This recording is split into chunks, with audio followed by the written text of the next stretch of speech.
Taste the Daily. Chengalpattu மாவட்டம் மதுராந்தகத்தில் அதிமுக பெயரில் போலி முகநூலை ஆரம்பித்த திமுகவினர் மீது நடவடிக்கை எடுக்க கோரி அதிமுக சார்பில் காவல் நிலையத்தில் புகார் அளிக்கப்பட்டது.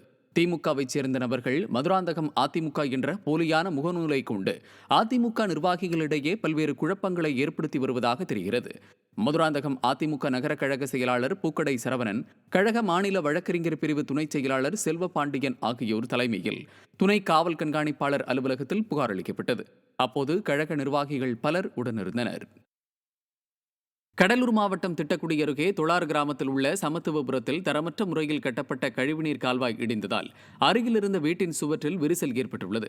கடந்த ஆண்டு பயனாளிகளுக்கு வழங்கப்பட்ட வீடுகளுக்கு அருகே அமைக்கப்பட்டிருந்த கழிவுநீர் கால்வாய் முற்றிலும் சேதமடைந்து இடிந்து விழுந்தது. இதனால் மண் சரிவு ஏற்பட்டு அருகில் இருந்த வீட்டின் சுவரில் விரிசல் ஏற்பட்டுள்ளது. சமத்துவபுரத்தில் உள்ள வீடுகளில் சீரமைப்பு பணி முறையாக நடைபெறவில்லை என்றும் திமுக அமைச்சர் கணேசன் மாவட்ட ஆட்சியரிடம் மனு கொடுத்தும் எந்த நடவடிக்கையும் எடுக்கவில்லை என்றும் பொதுமக்கள் குற்றம் சாட்டியுள்ளனர். பக்கத்தில் வடிகால் வாய்க்கால் கட்டி அது சரிவர வீட்டு ஓரமாக கட்டினதெல்லாம் அது மழை பெஞ்சு இடிஞ்சு வீழ்ந்து போச்சுங்க. சிவரும் வீரலில் விட்டு போச்சுங்க. நாங்கள் கணேசன் மந்திரிக்கிட்டேயும் மனு கொடுத்தோம், கலெக்டர்கிட்ட 2 போக மனு கொடுத்தோம். அவங்க அதிகாரிங்க யாரும் வந்து சரியாக பார்க்கலிங்க. நாங்கள் பயந்துக்கிட்டு தான் குடியிருக்கோம். எந்த நேரத்தில் எப்போ என்ன ஆகுமோ சொல்ல முடியாது. வீடு வீந்துரு மாட்டிருக்கு. தரமாக கட்டாததால் 1 வருஷம் கூட தாங்கலிங்க. இந்த வாய்க்கால் இடிஞ்சு வீழ்ந்து போச்சுங்க. செவுரு வந்து வேரில் விட்டு போச்சுங்க. வீட்டு செவுரு. நாங்கள் பயந்து குடியிருந்துக்கிட்டு இருக்கோம்.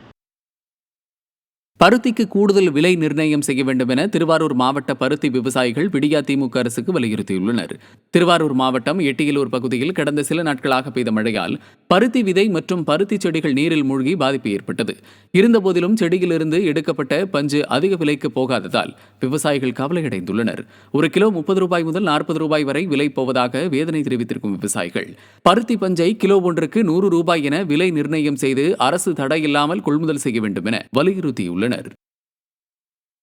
பருத்தி ஏதோ 1-2 மீறி வந்தது, இந்த மலையிலேருந்து தப்பிச்சு வந்ததை நாங்கள் எடுத்துக்கிட்டு போய் திருவாரூர் ஒழுங்குமுறை விற்பனை கூடத்தில் விற்கிறதுக்காக நாங்கள் அங்கே வச்சுருக்கோம். அங்கே போதுமான விலை இல்லை.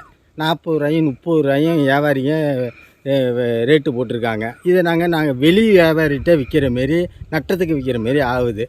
இதை அரசு கவனத்துக்கு கொண்டுட்டு போய் எங்களுக்கு இந்த பருத்தி சாகுபடி விவசாயிகளுக்கு ஏதாவது தக்க சன்மானம் எங்களுக்கு ஏதாவது கொடுத்தா தான் நாங்கள் அடுத்த கட்டத்தில் நாங்கள் இந்த பருத்தியை சாகுபடி செய்ய முடியும். இல்லைன்னா நாங்கள் செய்ய முடியாது. நாங்கள் விவசாயம்லாம் நிறைய இதில் ஏகப்பட்ட நட்டம் அடைஞ்சிட்டோம். சிவகங்கை மாவட்டம் காரைக்குடி அருகே அதிவேகமாக சென்ற அரசு பேருந்து சாலையோரம் நின்று கொண்டிருந்த இருசக்கர வாகனம் மீது மோதி விபத்தை ஏற்படுத்தியது. காரைக்குடியிலிருந்து திருத்தாங்கூர் கிராமத்திற்கு சென்ற அரசு பேருந்தை ஓட்டுநர் அதிவேகமாகவும் அஜாக்கிரதையாகவும் ஓட்டிச் சென்றுள்ளார். அப்போது கார் திடீரென வந்ததால் கட்டுப்பாட்டை இழந்த பேருந்து சாலையோரம் இருந்த இருசக்கர வாகனத்தில் அமர்ந்து போன் பேசிக் கொண்டிருந்த சிறுமி மீது மோதியது. இதில் அதிர்ஷ்டவசமாக சிறுமி காயமின்றி உயிர் தப்பினார். நிர்வாக திறனற்ற ஸ்டாலின் ஆட்சியில் அரசு பேருந்துகளை முறையாக பராமரிக்க விபத்துகள் அதிக அளவில் நடப்பதாக பொதுமக்கள் குற்றம் சாட்டியுள்ளனர். தஞ்சையில் நகைக்கடை உரிமையாளரை காவல்துறையினர் காரணம் எதுவும் கூறாமல் அழைத்துச் சென்றதை கண்டித்து நகைக்கடை உரிமையாளர்கள் கடையடைப்பு போராட்டத்தில் ஈடுபட்டனர். கும்பகோணம் சாரங்கபாணி கீழ வீதியில் நகைக்கடை நடத்தி வரும் ஷியாம்குமார் என்பவரை காவல்துறையினர் காரணம் ஏதும் கூறாமல் வேனில் அழைத்துச் சென்றதாக கூறப்படுகிறது. இச்சம்பவத்தை கண்டித்து நகைக்கடை உரிமையாளர்கள் கடையடைப்பு போராட்டத்தில் ஈடுபட்டனர்.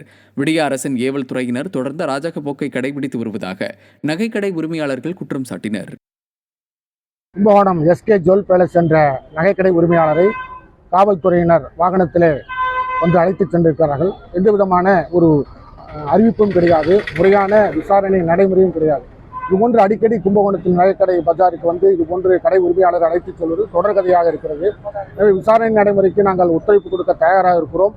அந்த விதமான அணுகுமுறையை அவர்கள் கடைபிடிக்காமல் எங்கிருந்து வருகிறோம் என்பது கூட தகவல் கொடுப்பதில்லை. கடையில் இருக்கின்ற உரிமையாளர்களை தூக்கிச் சென்று வாகனத்திலேயே வைத்து நிர்பந்தப்படுத்தி அவர்களிடமிருந்து பல்வேறு வாக்குமூலங்களை பெறுகிறார்கள். கடலூர் முத்துநகர் பகுதியில் தரமற்ற கட்டுமான பணியை கண்டித்து அதிமுக மாமன்ற உறுப்பினர் பரணி முருகன் உட்பட 3 பேர் தர்ணாவில் ஈடுபட்டனர். ஆங்கிலேயர் காலத்தில் கட்டப்பட்ட பழைய மார்க்கெட்டை அகற்றிவிட்டு 5 கோடி ரூபாய் மதிப்பில் மார்க்கெட் கட்டுமான பணிகள் நடைபெற்று வருகிறது. இதற்காக பயன்படுத்தப்படும் செங்கற்கள் தரமற்றவையாக இருப்பதோடு குறைந்த அளவே சிமெண்ட் பயன்படுத்தப்படுவதாகவும் தெரிகிறது. மேலும் மேல்தளம் தகரத்தாளான கூரையாலும் அமைக்கப்பட்டு வருகிறது. இதனை கண்டித்து கடலூர் அதிமுக மாமன்ற உறுப்பினர் பரணி முருகன் உட்பட 3 பேர் தர்ணாவில் ஈடுபட்டனர். ஸ்டாலின் மாடல் அரசு நிர்வாகம், கமிஷன், கலெக்ஷன் மற்றும் கரப்ஷனில் ஊறி திளைப்பது இதன் மூலம் வெட்ட வெளிச்சமானது.